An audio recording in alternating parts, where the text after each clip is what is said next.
Hello friends, welcome to SSC coaching centre. दोस्तों, आज के वीडियो हम देखेंगे रीजनिंग के प्रश्न, जिसमें आपके नंबर एनोलॉजी, नंबर सीरीज दोनों ऐड रहेगा। दोनों ही चैप्टर के प्रश्न देखेंगे। क्लियर है? तो चलिए स्टार्ट करते हैं। पहला प्रश्न है 2, 7, 27, 107 क्वेश्चन मार्क। संख्याओं को ध्यान से आप देखेंगे तो संख्याएँ बढ़ती हुई जा रही हैं। 2 से 7 हुआ, फिर 27 हुआ, फिर 107 हुआ। और संख्याएँ भी ऐसा नहीं है कि लिमिटेड बढ़ रही हैं, बहुत बड़ी बड़ी। 2 से 7 हुआ, ज़्यादा नहीं बढ़ी, लेकिन 7 27 हो गया, बहुत बढ़ गई। 27 से 107 हो गया तो और ज़्यादा बढ़ गई। तो देखिए यहाँ पर 2 से हो गया 7, कितना बढ़ गया? 2 में 5 जोड़ेंगे 7, 5 बढ़ गया। 7 से हो गया 27, भाई 7 में कितना जोड़ेंगे? 27 हो जाए। आप 7 में 20 जोड़ेंगे तो 27 हो जाएगा। अब 27 में कितना जोड़ें कि 107 हो जाए? आप 27 में 80 जोड़ेंगे तो 107 हो जाएगा। अब आप यहाँ पर कितना जोड़ें ये नहीं पता। जब फर्स्ट डिफरेंस आपने किया तो 5 का, 20 का, 80 का डिफरेंस आया। फर्स्ट डिफरेंस से अगर समझ में नहीं आ रहा प्रश्न, कोई बात नहीं, डबल डिफरेंस कर लीजिए। डबल डिफरेंस, ठीक है, डबल डिफरेंस। तो 5 से 20 हुआ, मतलब 5 का मल्टीप्लाई 4 करेंगे 20। 20 से 80 हुआ, मतलब 20 का मल्टीप्लाई 4 करेंगे तो 80। तो यहाँ पर डबल डिफरेंस आपने किया तो मल्टीप्लाई 4 हो रहा है, तो यहाँ भी मल्टीप्लाई 4 करेंगे। 80 का मल्टीप्लाई 4 से कर लीजिए, 8 चौक 32 और 1 ही 0, 320 आएगा। तो यहाँ पर हमें कितना ऐड करना है? 320 ऐड करना है। तो 107 में 320 ऐड कर लीजिए। 100 और 320, 420, 420 में 4 जोड़ेंगे, 427 हो जाएगा। ये आपका आंसर आ गया 427, जो कि बी ऑप्शन में दे रखा है। कभी भी देखिएगा प्रश्न अगर फर्स्ट डिफरेंस से समझ में नहीं आए तो डबल डिफरेंस उसमें करके देख लेना। हमेशा सही प्रश्न का पकड़ लेंगे आप, प्रश्न में क्या हो रहा है वो चीज़ पकड़ लेंगे। ठीक है, अब देखेंगे अगला प्रश्न। अगला प्रश्न है 4, 60, 6 क्वेश्चन मार्क। नंबर एनालॉजी का है इस बार प्रश्न, कोई बात नहीं। 4 से 60 हो रहा है, मतलब 4 का रिलेशन आपको 60 से बनाना है। जो रिलेशन यहाँ बनेगा वही रिलेशन आप यहाँ पर बना देंगे। देखिए, अब आपको ये देखना है कि 4 से 60 के पास आपको पहुँचना है, तो या तो मल्टीप्लाई करके पहुँचेंगे, या फिर स्क्वायर करके, या फिर क्यूब करके। तो स्क्वायर करके तो नहीं पहुँच पाएंगे, 16 तक ही पहुँचेंगे, लेकिन क्यूब करके पहुँच जाएंगे। तो 4 का अगर आप क्यूब करें तो कितना होता है भाई? 4 का क्यूब आप करेंगे तो 64 होता है। तो उसमें से आपने 4 को ही माइनस किया तो आपको 60 मिलेगा, मतलब जिस संख्या का क्यूब किया उसी को माइनस किया। अब यहाँ पर 6 है तो 6 का भी क्यूब करेंगे भाई, 6 का क्यूब 216 होता है। अब जिस संख्या का क्यूब यहाँ पर माइनस किया उस संख्या का क्यूब यहाँ पर माइनस करेंगे। तो 6 का क्यूब था तो 6 को यहाँ पर माइनस कर दो। 216 में से 6 जाएगा, बचेगा 210, और 210 दे रखा सी ऑप्शन में। ये आपके प्रश्न का बिल्कुल सही जवाब हो जाएगा। क्लियर है? सभी को प्रश्न समझ में आ गया? अब देखेंगे अगला प्रश्न। अगला प्रश्न है आपका 3 का रिलेशन 8 से है तो 5 का रिलेशन किस संख्या से बनेगा? देखिए, इस प्रश्न में मैं आपको बता दूं क्या क्या लॉजिक लग सकते हैं और कौन सा लॉजिक सही है। आपको 3 से 8 बनाना है, वही रिलेशन फिर यहाँ पर बनेगा जो रिलेशन से आपने 8 फाइंड कर लिया। तो आप क्या करेंगे? देखिए, 3 है, 3 में अगर आप 5 जोड़ दें तो 8 बन जाएगा। उसी तरीके से यहाँ पर 5 है भाई, 3 में आपने 5 जोड़ा तो 8 बन गया। यहाँ 5 जोड़ा तो आप यहाँ पर भी 5 जोड़ दीजिए, तो 5 में 5 जोड़ेंगे तो 10 बनेगा। ठीक है, लेकिन 10 तो ऑप्शन में नहीं है, तो ये पहला तरीका गलत है। कोई दूसरा तरीका देखते हैं।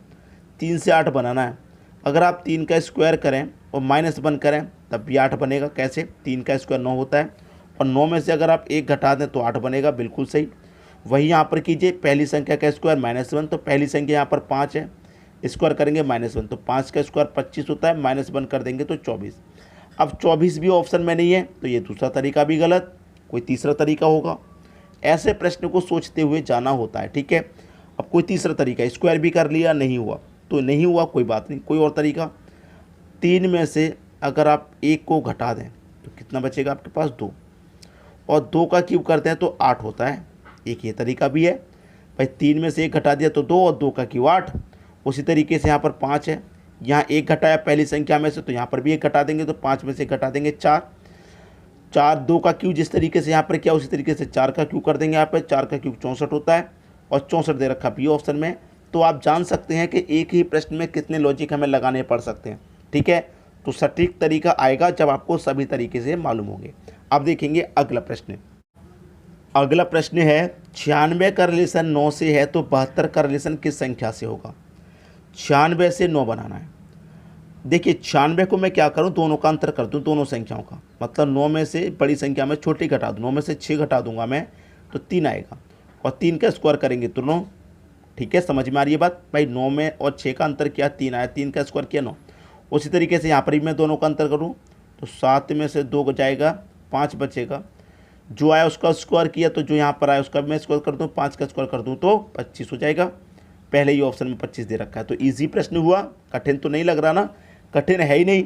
कठिन तब है जब आप प्रैक्टिस नहीं करते, लेकिन जब आपने इसको देखा तब ये कठिन लगा कि भाई 96 से 9 कैसे बनाएं, लेकिन अब बिल्कुल कठिन नहीं। ठीक है, अब देखते हैं अगला प्रश्न। अगला प्रश्न है, 1 है फिर 1 है, 2 बार लगातार 1 आ गया, 4, 8, 9 क्वेश्चन मार्क। भाई नंबर सीरीज़ के जब प्रश्न होते हैं तो उनमें क्या करना पड़ता है, जब एक ही संख्या 2 बार आ जाए, 3 बार आ जाए तो दिक्कत हो जाती है, लेकिन नहीं होगी। यहाँ पर देखिए 1 है, 1 क्या होता है भाई, 1 का स्क्वायर करेंगे आप तो 1 होता है, इतना क्लियर। ये 1 है, अगर आप 1 का क्यूब करेंगे तब भी 1 होता है, ये भी बात सही है। यहाँ पर आ जाइए 4, भाई 2 का स्क्वायर करेंगे 4 होता है, और 2 का क्यूब करेंगे तो 8 होता है। बात सभी की समझ में आ गई। 1 का स्क्वायर 1 का क्यूब, 2 का स्क्वायर 2 का क्यूब। अब यहाँ पर ये दे रखा है भाई 3 का स्क्वायर, तो यहाँ पर क्या होगा, 3 का क्यूब होगा, और 3 का क्यूब कितना होता है, 27 होता है। जितना कठिन प्रश्न था उतना ही आसान हो गया। 3 का क्यूब 27, और 27 आपको सी ऑप्शन में मिलेगा, बिल्कुल सही हो गया। ठीक है, अब तो ऐसे प्रश्न आपको कभी कठिन नहीं लगने चाहिए। अब देखेंगे हम अगला प्रश्न। अगला प्रश्न है, 8 का रिलेशन 28 से है तो 116 का रिलेशन किस संख्या से बनेगा। ध्यान से समझिएगा प्रश्न को, क्या तरीका हो रहा है, ध्यान से समझिएगा। ठीक है, देखिए 8 से आपको 28 बनाना है, 8 से 28 बनाएंगे। अब 8 से 28 कैसे बनेगा, अगर आप 8 का मल्टीप्लाई 3 से करते हैं तो 8 3 का 24, 24 में अगर आप 4 को ही जोड़ दें तो 28 हो जाएगा। बात समझ में है। ठीक है, उसी तरीके से यहाँ पर भी आप क्या करेंगे, अगर यहाँ पर भी आप वही कर रहे हैं, यहाँ पर भी अगर आप वही कर रहे हैं कि 116 का मल्टीप्लाई कितने से कर रहे हैं भाई, 3 से कर रहे हैं, और उसमें +4 कर रहे हैं भाई, मल्टीप्लाई 3 + 4 तो मल्टीप्लाई 3 + 4, तो 116 का मल्टीप्लाई 3 से करेंगे तो कितना हो जाएगा, ये हो जाएगा आपका 3 छिक्के 18 का 8, कैरी का 1, 3 एक कम 3 कैरी का 1 4, 3 एक कम 3 348, और प्लस का उसमें कर देंगे 4, तो 348 में 4 और जोड़ेंगे, यह आ जाएगा 352। अब 352 ऑप्शन में है नहीं भाई, 352 अब ऑप्शन में है नहीं, तो ये तरीका बिल्कुल फ्लॉप हो गया, गलत हो गया। यहाँ तक तो सही था, यहाँ पर आके गलत हो गया। अब प्रश्न को थोड़ा सा और ध्यान से देखने की ज़रूरत है। ठीक है, देखिए कैसे, यहाँ पर मैं आपको बताता हूँ। आपने 8 का मल्टीप्लाई 3 से किया +4, 8 से 28 बना लिया। अब यहाँ पर क्या होगा, 28 से 116 बनाइए। ये प्रश्न बता रहा हूँ मैं, जब प्रश्न का सॉल्यूशन नहीं आता तो उसमें और क्या हो सकता है। 8 से 28 बना लिया, अब 28 से 116 बनाएंगे आप तो क्या करेंगे, यहाँ मल्टीप्लाई 3 किया, यहाँ मल्टीप्लाई 4 करेंगे, 4 यहाँ पर ऐड किया, 4 को यहाँ पर ऐड करेंगे। ठीक है, 28 का मल्टीप्लाई 4 से करेंगे और 4 ऐड, 28 का मल्टीप्लाई 4 से कर दीजिए, कितना आएगा 112, और उसमें 4 को ही जोड़ देंगे तो 116 आ जाएगा। क्लियर, यहाँ 3 से मल्टीप्लाई किया, यहाँ 4 से किया, तो अब यहाँ पर मल्टीप्लाई 5 से होगा, अब यहाँ पर मल्टीप्लाई 5 से होगा, यहाँ 4 ऐड किया, यहाँ 4 ऐड किया, यहाँ भी 4 ऐड करेंगे। ठीक है, 8 में 3 गुने 4 28, 28 में गुने 4 + 4 116, 116 में गुने 5, भाई यहाँ 3 से मल्टीप्लाई हो रहा है, यहाँ 4 से हो रहा है तो यहाँ 5 से होगा, तो 5 का मल्टीप्लाई 116 से कर दीजिए, 16 पंजे 80, 80 और 500, ये हो जाएगा 580। भाई 116 को 5 से करेंगे 580, उसमें जोड़ देंगे प्लस का 4, तो ये हो जाएगा 584। 584 बी ऑप्शन में दे रखा है, ये आपके प्रश्न का सही जवाब है। तो आप खुद समझ सकते हैं कि कितना इंपॉर्टेंट प्रश्न है ये, इतना आसानी से इसका आंसर नहीं आने वाला था, लेकिन अभी सभी की समझ में आ गया। अब देखेंगे अगला प्रश्न। अगला प्रश्न है 9 है, 25 है, 49 है, यहाँ क्या आएगा। देखिए मैं सीधी सीधी अगर बात करूँ तो 9 क्या होता है 3 का स्क्वायर, 25 क्या होता है भाई 5 का स्क्वायर, 49 होता है 7 का स्क्वायर। तो यहाँ पर मैं क्या करूँगा 3 के बाद 5, 5 के बाद 7, 7 के बाद 9 करूँगा, और 9 का स्क्वायर 81 होता है। 81 ऑप्शन में बिल्कुल है ही नहीं, है ही नहीं, तो इसका मतलब यहाँ पर 9 का स्क्वायर नहीं आएगा, जबकि यहाँ 3 का स्क्वायर है, यहाँ 5 का, यहाँ 7 का, तो यहाँ पर 9 का नहीं आएगा क्योंकि 81 है ही नहीं ऑप्शन में। 9 का स्क्वायर तो 81 होता है। कोई दूसरा लॉजिक होगा उसे पकड़िए। अब मैं यहाँ पर देखिए लॉजिक को पकड़ूंगा। ये दे रखा है 3 का स्क्वायर, ये 5 का स्क्वायर, ये 7 का स्क्वायर। अब यहाँ पर कौन संख्या का आएगा? अब मैं यहाँ पर एक चीज़ आपको बताऊँ, ये जो चल रहा है यहाँ पर, ये चल रहा है प्राइम नंबर फैक्टर। ठीक है, प्राइम नंबर जो संख्या स्वयं से कटती है या 1 से कटती है वो आपका प्राइम नंबर होता है, मतलब अभाज्य संख्या। तो 3 के बाद में अभाज्य संख्या 5 आती है और 7 के बाद में अभाज्य संख्या 11 आती है। तो 11 का स्क्वायर आएगा। तो 11 का स्क्वायर कितना? 121। 121 आएगा जो कि बी ऑप्शन में दे रखा है। ये आपके प्रश्न का बिल्कुल सही आंसर हो गया। क्लियर हुई बात? अब देखेंगे अगला प्रश्न। अगला प्रश्न है 4 का रिलेशन 32 से है तो 7 का रिलेशन किस संख्या से होगा? ये प्रश्न मैंने आपको होमवर्क के लिए दे रहा हूँ। आप इस प्रश्न को मुझे कमेंट बॉक्स में बताइए क्या आपका आंसर है। ठीक है, 4 ऑप्शन हैं।